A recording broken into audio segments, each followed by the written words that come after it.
Assalamualaikum warahmatullahi wabarakatuh. Kenalkan, nama saya Liz Nandila dengan NIM 2302238 dari Pendidikan Guru Pendidikan Anak Usia Dini.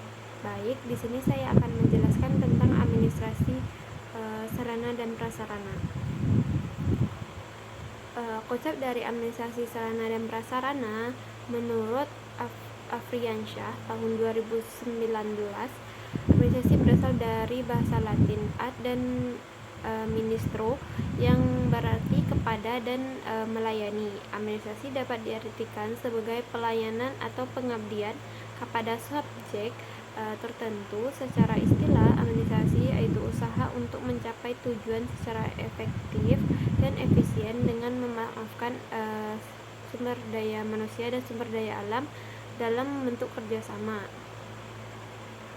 Sarana dan prasarana ini sendiri alat-alat atau benda yang secara langsung menjadi penunjang proses belajar mengajar seperti meja, kursi, alat-alat tulis, media pengajar, dan lain sebagainya. Sedangkan prasarana ini sendiri adalah alat untuk benda-benda yang secara tidak langsung menjadi penunjang jalannya proses pendidikan atau pengajar seperti perpustakaan, masjid, ruang kelas, dan lain sebagainya.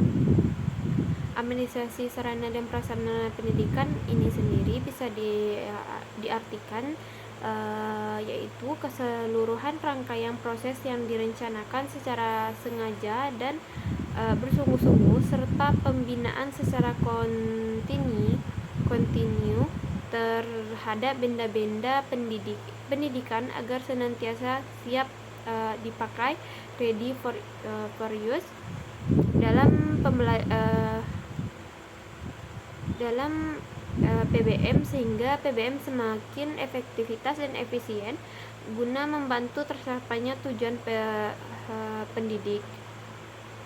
Yang kedua yaitu proses administrasi sarana dan prasarana.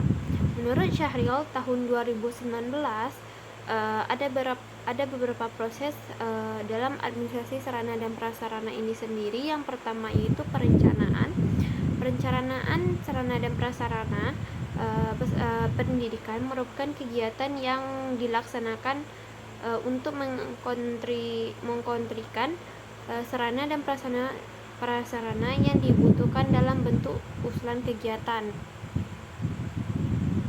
serta upaya yang dilakukan untuk mengidentifikasi secara tepat terhadap sarana dan prasarana yang dibutuhkan dalam pelaksanaan kegiatan ini. Yang pertama yaitu pengadaan. Pengadaan adalah suatu usaha yang dilakukan untuk merealisasikan atau mewujudkan sarana dan prasarana yang dibutuhkan sesuai dengan rencana yang telah disusun. Yang selanjutnya C, penyimpanan ini sendiri adalah kegiatan yang dilakukan untuk menampung barang milik kekayaan negara atau unit kerja berdasarkan hasil dari pengadaan pada tempat atau wadah tertentu. Terus yang D, penyaluran adalah kegiatan yang dilakukan untuk memindahkan barang dari seseorang kepada orang lain atau dari unit kerja kepada unit kerja yang lain. Yang E, investasi ini yaitu kegiatan pencatatan terhadap sarana dan prasarana. Tujuan inventarisasi sarana dan prasarana antara lain: yang pertama, sebagai bukti secara tertulis terhadap kegiatan pengelolaan barang sehingga dapat mempertanggungjawabkan. Yang kedua, memudahkan dan pengecekan barang. Yang ketiga, memudahkan dalam pengawasan. Yang keempat, agar peralatan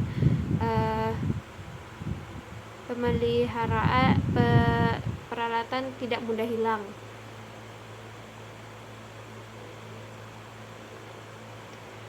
Selanjutnya, pemanfaatan dan pemeliharaan. Pemanfaatan adalah kegiatan yang dilakukan untuk mengusaha agar barang kantor tetap dalam keadaan Barang sekolah tetap dalam keadaan baik atau siap untuk dipakai.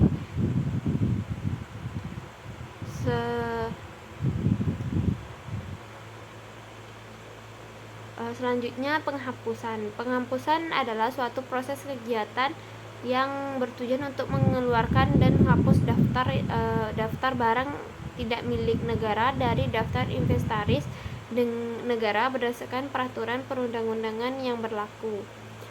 Selanjutnya pengawasan. Pengawasan merupakan koordinasi serta akselerasi bagi seluruh fungsi pengelolaan administrasi sehingga pemborosan waktu, tenaga, dan biaya dapat dihindari. Selanjutnya yaitu peran guru dalam administrasi sarana dan prasarana. Peran guru ini sendiri berdasarkan kebijakan pemerintah mengenai pengelolaan sarana dan prasarana di sekolah termasuk dalam Undang-Undang Nomor 20 Tahun 2003 tentang Sisdiknas pada pasal 45 ayat 1 yaitu setiap satuan kependidikan formal dan non-formal menyediakan sarana dan prasarana yang memenuhi keperluan pendidikan sesuai dengan pertumbuhan dan perkembangan potensi fisik, kecerdasan intelektual, sosial, emosional, dan kejiwaan peserta didik menurut Muhammad Syaifuddin tahun 2007. Peran guru dalam administrasi sarana dan prasarana pendidikan dimulai dengan perencanaan, pemanfaatan, pemeliharaan, serta pengawasan penggunaan prasarana dan sarana yang dimaksud. Beberapa guru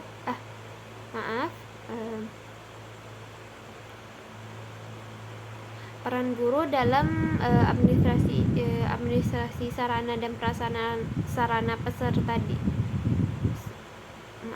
Peran guru dalam administrasi sarana dan prasarana pendidik dimulai dengan perencanaan, pemanfaatan, pemeliharaan, serta pengawasan penggunaan prasarana dan sarana yang dimaksud.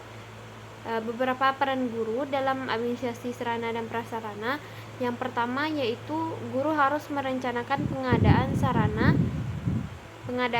dan prasarana sesuai dengan kebutuhan proses yang dibutuhkan dalam kependidikan. Maksudnya guru harus menggunakan sarana dan prasarana yang hanya dibutuhkan saja, tidak sarana yang tidak dibutuhkan jangan digunakan. Terus yang kedua yaitu guru harus dapat memanfaatkan segala sarana dan prasarana seoptimal mungkin. Maksudnya guru harus menggunakan sarana dan prasarana seoptimal mungkin itu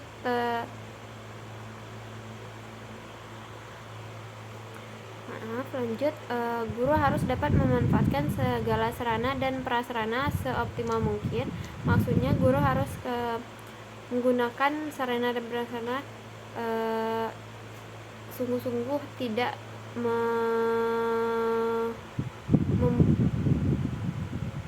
membuang-buang. Yang ketiga yaitu guru harus dapat bertanggung jawab dalam melaksanakan kegiatan sarana dan prasarana. Bisa ditarik kesimpulan, administrasi merupakan suatu proses yang dilakukan dalam suatu organisasi untuk mencapai tujuan organisasi itu sendiri. Administrasi diartikan sebagai usaha untuk mendayagunakan semua sumber secara efektif dan efisien untuk mencapai tujuan yang telah diterapkan. Dengan demikian, administrasi sarana dan prasarana adalah segala sesuatu baik secara langsung maupun tidak langsung yang digunakan untuk menunjukkan jalan pendidikan agar tercapainya tujuan pendidikan itu sendiri. Secara umum,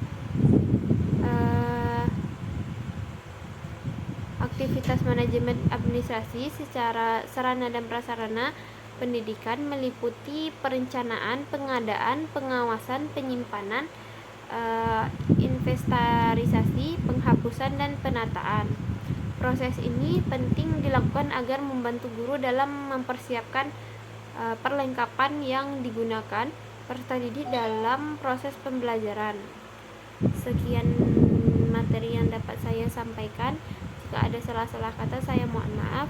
Assalamualaikum warahmatullahi wabarakatuh.